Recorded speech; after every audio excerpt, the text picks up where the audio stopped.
In the logic of the great chain of being, of medieval Catholicism, we learn to love by imitating God. Indeed, if you'll recall, we are supposed to learn to love perfectly like God loves. That is the logic or the argument of Caritas from St. Augustine. So if we imitate God's love, if we try to love perfectly, we will eventually detach ourselves from our physical bodies and reach a heavenly state.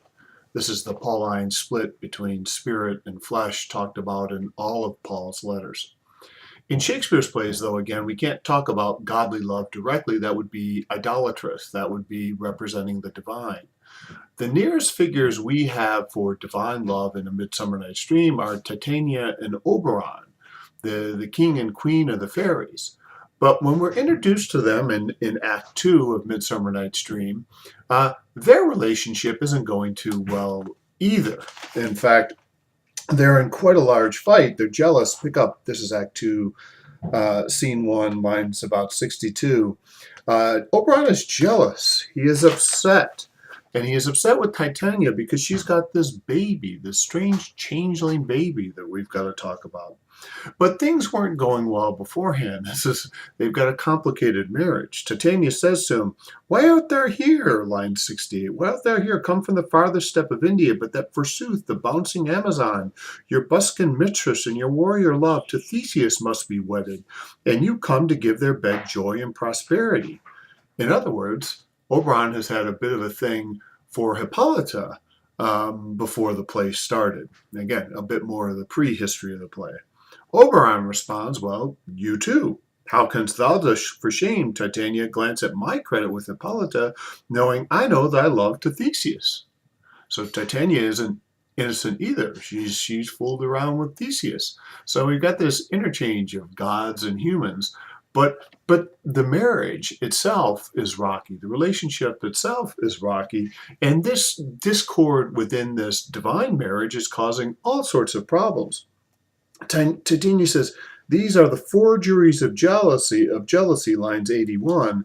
But because we're fighting, things are messed up. The ox has stretched his yoke in vain. Things aren't growing," lines 93. "The plowman lost his sweat, and the green corn hath rotted ere his youth attained a beard.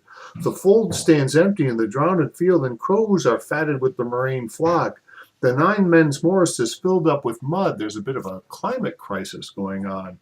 A natural disaster caused by things being out of order with the great chain of being.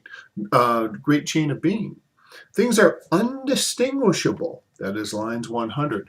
We don't have that strict hierarchy of order. What we have are couples sort of blurred together, and thus the climate sort of blurring together. Fall, spring, winter are blurring together. And in lines 111, this climate change is described quite specifically. "The spring, the summer, the chiding autumn, angry winter change their wonted liveries, and the mazed world by their increase now knows not which is which. And this same progeny of evil comes from our debate, from our dissension. We are their parents and original." And again, because the divine couple's relationship is out of order, all the other relationships are out of order as well. In fact, if we go back to the very beginning of the play, the opening lines of the play, this is Act 1, Scene 1, lines 1, when Theseus and Hippolyta are discussing their nuptials, we discovered that this is kind of a complicated relationship too. Theseus wooed Hippolyta in a rather violent way. "I wooed thee with my sword," line 16, "and won thy love doing thee injuries. But I will wed thee in another key." These relationships, too, like all the relationships, are imperfect. This is the course of true love, and it really does run strange. Even stranger, perhaps, is the changeling boy that Titania describes that Oberon desperately wants to possess. This is back to Act 2, Scene 1, lines 121. "Set your heart at rest," she says. "You're not getting this. The fairyland buys not the child of me. His mother was a votress of my order," that is, a human who worshipped me. "And in the spiced Indian air by night, full often has she gossiped by my side, and sat with me on Neptune's yellow sands, marking the embarked traders on the flood.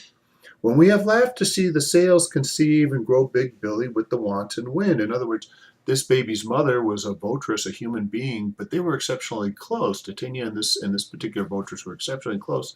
They would sit on the beach and watch the sails and the breeze, a quite sort of romantic image.